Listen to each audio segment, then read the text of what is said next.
백 교수님, 네. 이준석 개혁신당 대표가 창당한 이후 뭐 활발하게 활동을 하고는 있는 것 같습니다만은 최근에 나름대로 대국민 공약이라는 것을 계속 발표하고 있는데 그 중에 몇몇 공약들이 지금 자꾸 이 국민 갈라치기 또 유권자 갈라치기를 젠더 갈라치기 뭐 여러 가지가 있죠. 하지 않느냐는 그런 논란을 빚고 있는 것 아니겠습니까? 그 중에 하나가 지금 가장 크게 논란을 빚고 있는 것이 노인들 65세 이상 이 전철 무임승차하는 그걸 폐지하겠다 하니까 지금 대한노인회에서는 폐륜 정당이고 망나니 짓이라고 지금 비판하고 나서고 있는 거 아닙니까? 어떻습니까? 그 부분은. 지금 이제 이준석 그 개혁신당 대표가 뭐 이런 얘기를 했더라고요. 그 향후에 30년 정도를 정치를 해야 되는 내가 일부의 비판이 있다고 해서 국가를 위한 정책을 안 내놓을 수는 없다 이렇게 얘기를 했는데 지금 이제 대안으로 이렇게 얘기를 했어요. 사실 그 65세는 노인이라고 하는 건 어디서 나왔냐면요. 노인복지법에 보면 65세부터 노인으로 법으로 규정되어 있습니다. 이제 그래서 65세 이상을 노인으로 이제 이렇게 분류를 하는데 지금 65세 이상 그 되는 어르신들에게 지하철을 무임승차하는 부분들이 상당히 좀 오래전부터 지금 있어 왔거든요. 지금 굳어졌죠. 거의 굳어져 있고 이런 부분들인데 이 정책 발표를 공약으로 내놓으면서 상당히 지금 이준석 대표 좀 이해 안 되는 부분이 이런 거예요. 지금 65세 이상 되는 이제 어르신들에게 12만 원의 교통비를 이제 지불하겠다라고 했는데 선불 교통카드를 지급하겠다. 이게 12만 원 가지고 활발하게 활동을 하는 분들에게는 택도 없습니다. 그렇죠. 왜 그러냐면 지금 지하철뿐만 아니라 버스라든가 뭐 여러 가지를 활용하는 데 있어서 하루에 한두 번씩 외출하는 부분을 전체적으로 보면 한 달에 10여만 원 가지고는 안 됩니다. 어렵죠. 안 되기 때문에 이 어르신들 김호일 그 노인의 회장 얘기도 상당히 일리가 있어요. 이분 얘기가. 왜 그러냐면 전철이 종점에서 종점으로 이동을 하는 곳을 보면 이게 지금 전기세가 그 하중을 받아서 더 드는 건 아니거든요. 그렇죠. 그래서 사람이 없을 때나 있을 때나 출퇴근 시간에는 비어 다니지 그렇습니다. 않습니까? 거의 비어 다니는 부분이고 65세 이상 그 된 노인분들이 사실은 출퇴근 시간 러시아워라고 보통 얘기를 하지 않습니까?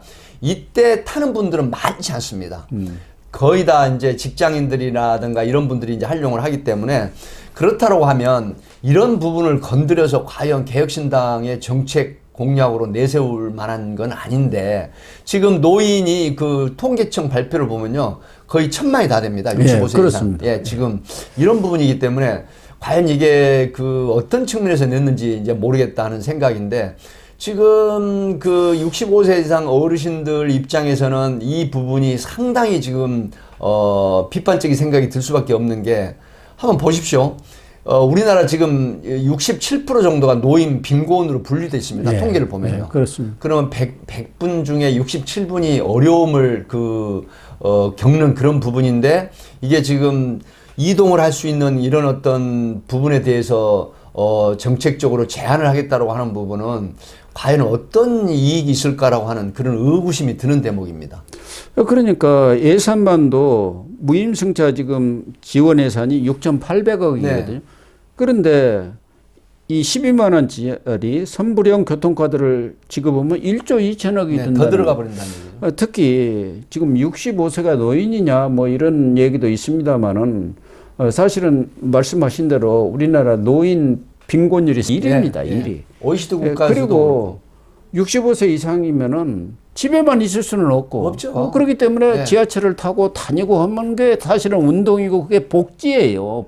노인 복지가 많이 되는 겁니다. 행복주거인이 되는 걸 아닙니까? 그렇습니다. 지하철 타고 거기 멀리 가서 좀 뭐 바람도 서울에서 쐬고 아산도 가시고 바람도 쐬고 굉장히 뭐 수도권 일대를 이제 운동을 하시기도 하는 측면이 되는데 그 중에서도 특히 그 소품 배달하시는 분들이 있잖아요. 지하철을 이용해서 물건 이렇게 조그마한 거, 퀵 배달처럼 이렇게 뭐 가벼운 물건을 배달하거나 또 특히 옷 같은 거, 신용카드 같은 거, 이런 거를 이제 65세 이상 된 그 70대 그게 이런 분들이 많이 엄청난 하시고. 일자리가 지금 되고 있는 거거든요. 그런 분들 같은 거 하루에도 많이 이용을 하는 많이 거거든요. 이용합니다.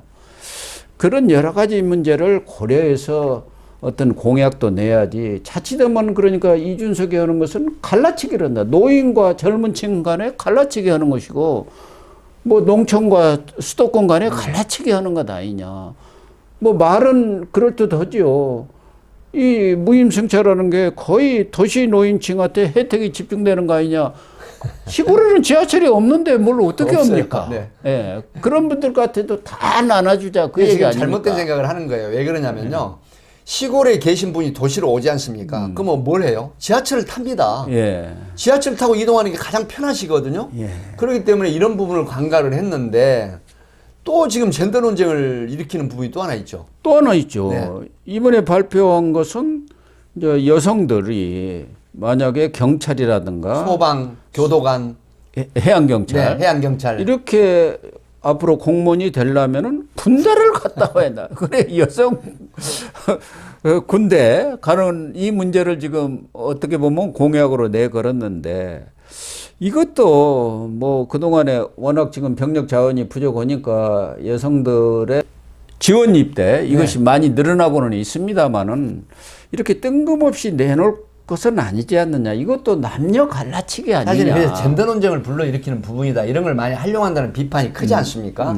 사실은 지금 경찰, 해양경찰, 그다음에 소방, 교도관 지금 굉장히 뭐 문제 없이 굉장히 많은 여성들이 지금 입직을 하고 있거든요. 그러니까요. 그런데 여기에서 체력 단련도요. 소방 같은 경우에는 지금 동일하게 해버렸어요. 동일하게. 예, 그렇습니까? 그렇기 때문에 이런 정책 부분들이 계속해서 지금 진화되고 있는데 아니 직업의 자유에 있어서 그 여성이라고 모두 군대를 다녀와야 그 다음에 이 직업을 택할 수 있다고 하는 부분은 이게 과연 합당한 논리인가? 이걸 과연 정책으로 내놓는 이 부분이 어느 머리에서 나오는 부분인지 이해가 안 되는 부분인데 자, 남녀라고 하는 부분은 신체적인 조건이 우선 다릅니다. 그리고 또 하는 일도 다릅니다. 네.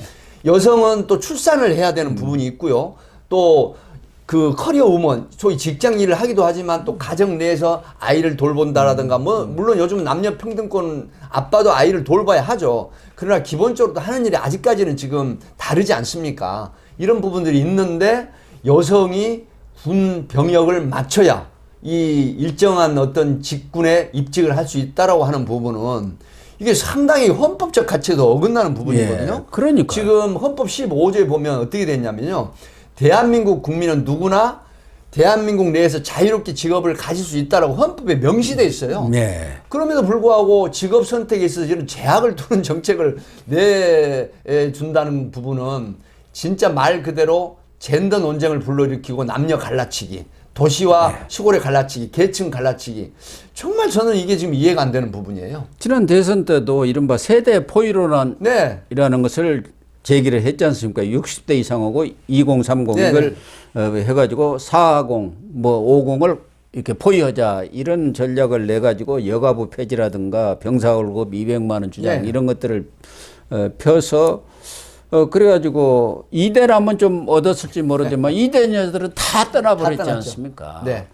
그러니까 이준석 입장에서는 자기가 나이가 젊고 그러니까 뭐 어차피 노년층이라든가 이런 사람들이 자기를 지지하지 지지하는 않겠다고 이제 생각을 그러니까 한 이거 거죠. 갈라치기를 해갖고 젊은층 예, 지지세를 지지를 좀 확보하겠다. 모아보자 이런 것 같은데 정치를 좀 정도로 해야지. 정치를 이제 정도로 하거나 정치 또 공학적으로 하면 그렇습니다. 안 됩니다. 정치를 하면서 다른 사람을 좀 포용하는 그런 정치, 덧셈 정치를 해야 하는데 계속 뺄셈 정치를 해요. 어디 가서든 간에 분란을 일으키고 싸우고 그러지 않습니까? 최근에도 지금 개혁신당 그리고 개혁미래당 뭐 이렇게 해가지고 거기에 이제 금태섭에 세 그룹으로 지금 나눠져 있고 빅텐트론을 치느냐 마느냐 이것이 앞으로 이 제3지대가 성공하느냐의 어떤 키포인트가 될 거라는 것은 다 아는 일인데 이준석이는 그것에 대해서도 벌써 그냥 초를 잔뜩 치고 찬물을 끼얹고 나섰지 않습니까? 빅텐트는 이미 골든타임이 지났다. 지났다고 얘기했죠. 이런 얘기를 하고 개혁미래당은 이 당면까지도 우리 당 무임승차하느냐 이렇게 꼭 해야 합니까? 그 이제 이낙연 그 전 대표하고 이제 원칙과 상식의 새 의원들 조응천 뭐 김종민 그다음에 이제 이현우 네. 이 의원들이 이제 이낙연 대표랑 지금 이렇게 이제 합의되지 않습니까? 네. 그래서 이제 그런데 개혁 미래당이라고 해서 이제 소위 말하면 그 자기들 그 개혁 신당의 개혁자를 소위 말하면 활용을 했다라고 하는 측면인데 아니 개혁신당하고 또 개혁미래당이라고 할 수 있는 거 아니겠어요? 개혁미래당 입장에서는 앞으로 우리가 같이 그렇죠. 빅텐트를 네, 치자는 빅텐트에 차원에서 대한 그렇게 했다고도 보여지지 그럴 가능성도 않습니까? 있죠. 그렇게 좀 너그럽게 생각을 큰 틀의 해가지고 정치를 생각을 해야 되는데. 해야 하는데 그것 가지고 무임승차를 했느니 뭐 100개 먹었느니 표절이지 그렇게 하면은 되겠습니까? 더군다나 이낙연 전 대표에 대해서도 원칙과 상식이 호남에 가서 출마해라. 그래야 호남이 붐이 일어날 거 아니야. 그건 합당한데 아니 이재명 당 운영이 잘못됐다고 해서 나왔으면 개항을 해 나가세요. 그런 것은 정말 맞지 않는 거 아닙니까? 그러니까 그 본인이 이제 정치에 입문한 지도 꽤 됐지 않습니까? 그럼에도 불구하고 노원구 선거구에서 3번의 낙선을 한 사람이잖아요. 그러니까 소위 정치라고 하는 것도 이제 금도라고 하는 부분이 분명히 있습니다. 예. 하지 말아야 될 길, 하지 말아야 될 말, 하지 말아야 되거든요. 그럼에도 불구하고 어떤 그 정치 투사 같은 그런 부분들이 자기로 봐서는 굉장히 이익으로 돌아온다고 생각을 하는 부분인데 우리나라 정서는요, 장유수라는 부분이 또 분명히 있습니다. 예. 정치도 선후배라는 게 있고, 그 다음에 금도 하지 말아야 될 부분, 하지 말아야 될 말, 가지 말아야 될 길을 가지 말아야죠.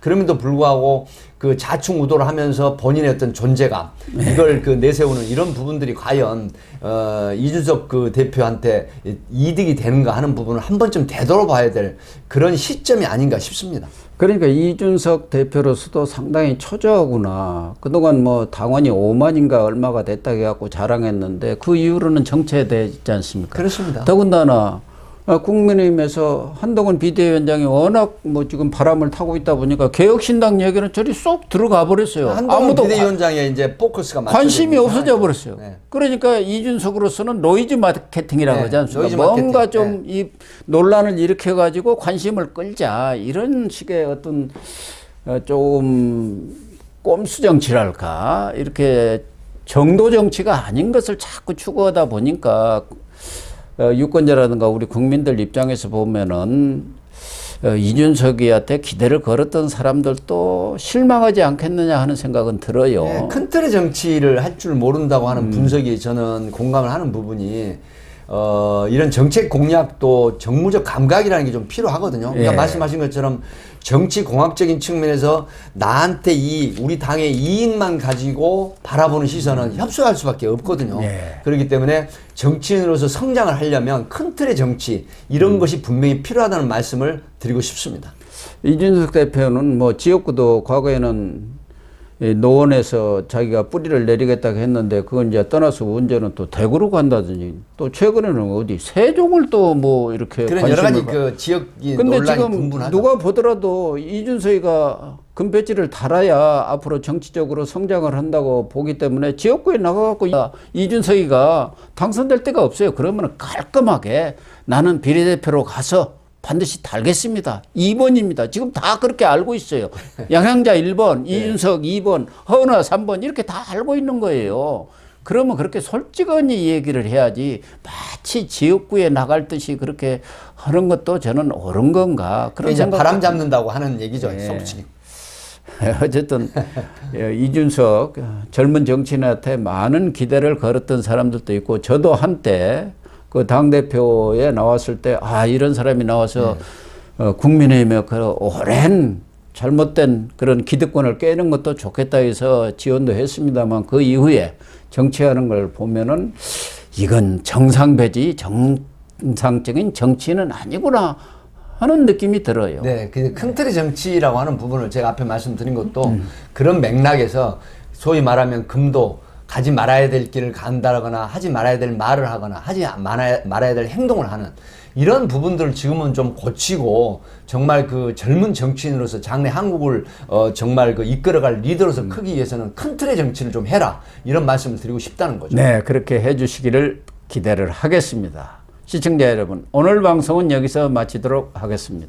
시청해 주셔서 감사합니다.